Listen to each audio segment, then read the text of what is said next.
So, you want to play the Deathslinger, and you want to be able to hit shots and use your blasty harpoon stick to actually make games easier on yourself instead of wasting 5 minutes blasting at nobody and wondering why all the generators are powered and the gates are open and you're stuck across the map with your pants down. Well, if you want to be decent at murking survivors with Dark Lord Call Me Ishmael here, you can't do that while running around like you're playing Call of Duty. But before we get into the actual gunplay tips, let's take a quick look at the new killer. So I'm actually going to put a timestamp in the description right here. If you just want to skip this part and go straight to the tips, this is just going to be a little bit about the backstory and the new perks. So if you want to skip that, timestamp is in the description. So this is Caleb Quinn, also known as the Deathslinger. So I figured most of you have probably seen this before, but I thought I should probably go through it just in case somebody hasn't, and this is the first video they've seen on it.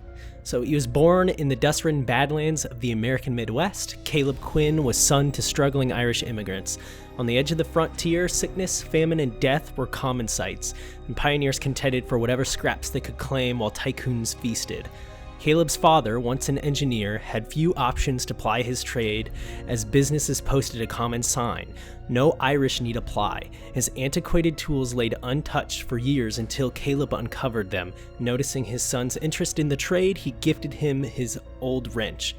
The devices Caleb made under his father's guidance had quaint applications, but when his father was away, they took a grim turn.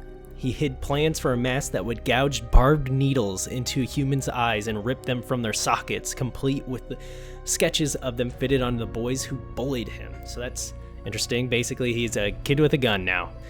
So his perks are where it starts to get pretty interesting. A lot of people seem to not like the perks very much. I don't think they're bad. I think they're just different. Especially this one. This one really intrigues me, but we're going to start over here with the first one, Gearhead. You've got an ear for well-oiled gears. After hitting a survivor 2 times with your basic attack, Gearhead activates for 35 seconds. Each time a survivor completes a good or great skill check, while repairing, the generator will be revealed by a yellow aura for as long as it's being repaired. So it's kind of like Discordance, only you can see it even if there's only one survivor on it, because they're going to be doing skill checks regardless. As long as they're there for more than 15 seconds, you're going to be able to see it. Dead Man Switch. You become obsessed with one survivor. After hooking the obsession, Dead Man Switch activates for the next 35 seconds. While activated, any survivor that stops repairing a generator before it's fully repaired causes the entity to block the generator until Dead Man Switch effect ends. Affected generators are highlighted by a white aura. So since the Deathslinger is slow, I'm not sure exactly how this is going to work outside of being able to see the aura, and as long as you pressure the gen and push them off, it'll block it. But I don't really see this being super useful, but other people might be more creative than I am at this point in time and be able to find a better use for it than what I have in my head. But this is the one that really intrigues me. Hex Retribution. A hex that lashes out upon its destruction. Those who cross you will be punished. Any survivor who cleanses a dull totem will suffer from the Oblivious status effect for 35 seconds. If any hex totem is cleansed, including this one, the auras of all survivors are revealed for 10 seconds. Most people are saying that this one's useless. I tend to run Inner Strength, so this one kind of ruins a lot of my playstyle. So I find it really intriguing. I don't know if I would actually run it, but 10 seconds is a long time to see all survivors' auras, so it could be something that a lot of players use. So let's get right into it here. The first thing that I want to emphasize is the importance of leading your shots. I know that this is a pretty simple tip, but I've been watching a lot of streamers today that tend to think that it's hit scan to begin with, and they're shooting straight at targets and missing them as they turn. I'm not going to spend a ton of time explaining how to lead your shots, but essentially you just want to put the reticle in front of where your target is moving, and farther out in front the further away that they are. In general, people are going to get better and faster at this as time goes on, but you're going to hit a lot more shots and be a lot less frustrated if you just learn to lead your shots instead of waiting for survivors to be running straight towards or away from you, or being trapped between a wall and a fence or something like that. The harpoon seems to be a lot faster than a short-charged Huntress axe, but it seems to be about the same speed as a fully charged axe, so it's a very quick, almost instantaneous, but not quite. There's just a slight amount of travel time between when the harpoon leaves your gun and when it hits the target. This may sound odd since I play on PC now, but it kind of reminds me of Halo 3. Where depending on how far away the target was, you had to lead your shots just a little bit in front of where they were going and predict what they were going to do next. You have to play the Deathslinger the same way. Number 2 kind of ties into number 1 because I started changing my playstyle once I noticed survivors were adapting to mine. When you aim down the sights as the Deathslinger, the survivors can actually see that. They can watch you pull the gun up and look down the sights of the weapon. And what I found is they become much more slippery when they see you doing that because they know that you're about to take a shot at them. Again, this is very similar to the Huntress. People will try and dodge her when she pulls her arm back with an axe. But what's cool is that with the Deathslinger, you can actually get around this by quickscoping. If you put the target or where you're aiming in the center of your screen, you can roll mouse 2 to mouse 1, almost as if you're tapping both fingers one after the other, to actually fire the harpoon gun almost instantaneously without showing the survivor that you're going to be aiming at them, because you were aiming at them the whole time. The gameplay you're seeing in the background is actually from my second game playing as the Deathslinger. That's why I only have 1 perk. I decided to jump into matches without putting in any blood points to get perks so that I could just try out the gun and get a feel for the power and the movement speed and everything.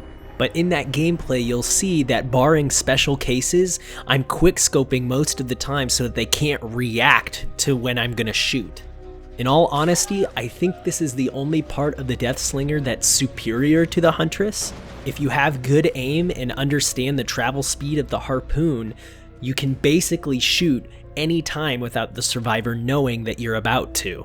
I expect that this is going to be a much more common practice in the coming weeks as people get to know the killer more and realize that this is an option. When it comes to being a killer in Dead by Daylight, unpredictability is your best friend, and that's the best way to do it. Number 3 is to mouse 1 a survivor first before shooting a harpoon at them. There are special cases where you're not really going to have a chance to do this, or it's either you get the harpoon injury or you get nothing. But for the most part, if you mouse 1 a survivor before you harpoon them, you're going to save time. The Deathslinger is a slow killer, and one of his biggest weaknesses is his inability to pressure gens. Each second that you waste in a chase, you are losing generators. If you enter a chase and harpoon the survivor first, odds are you are going to end up harpooning them the second time as well, and you're going to have to spend time reloading the weapon. The best way to use the harpoon gun, and the way that I believe behavior intended it to be used, was to finish chases. The only real exception to this is when you find survivors that are outpositioned. Survivors giving you the chance to M1 them first should feel like a gift to you, because it is. If you can get the mouse 1 off on them before you harpoon them, you will finish the chase very quickly, as long as you don't make mistakes immediately afterward.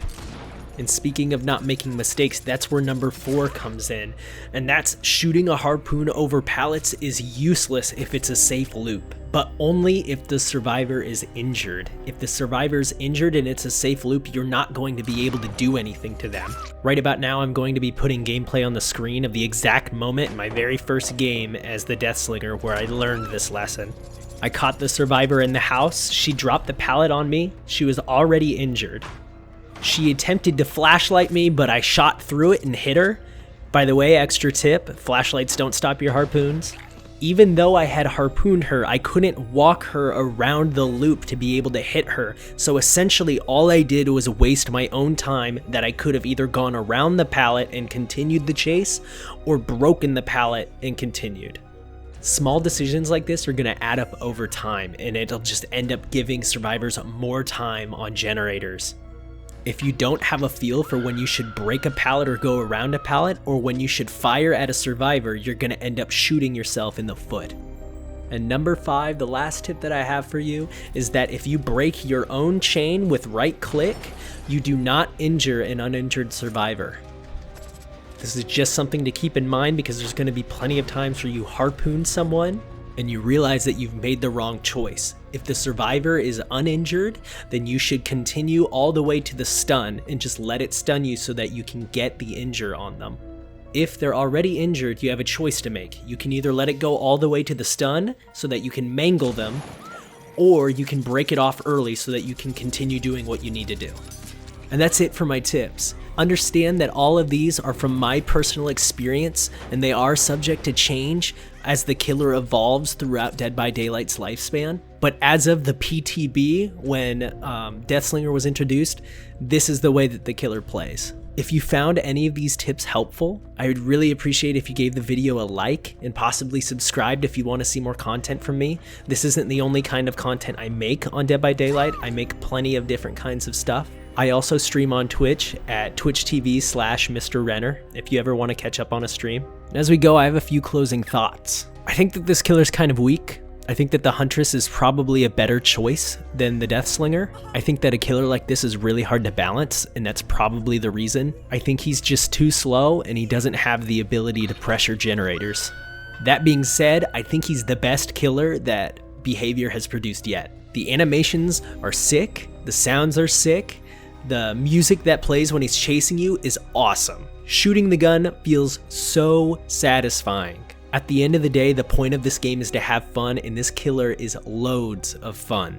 But the one thing that makes me madder than anything else is that his ultra rare add-on, Iridescent Coin, says that survivors have to be at least 15 meters away when you harpoon them to make them exposed. Which means they have to be 15 meters away, you have to harpoon them, get them to you, and hit them in order to knock them down. But the Huntress has iridescent heads, which just lets her insta-down you immediately.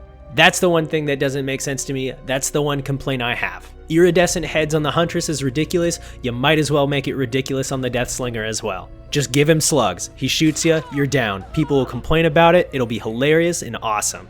Or just let it expose you from any distance. I don't care. All right, that's it. I hope you guys have a wonderful day, and I hope you have tons of fun playing the Deathslinger. I'll see you guys next time.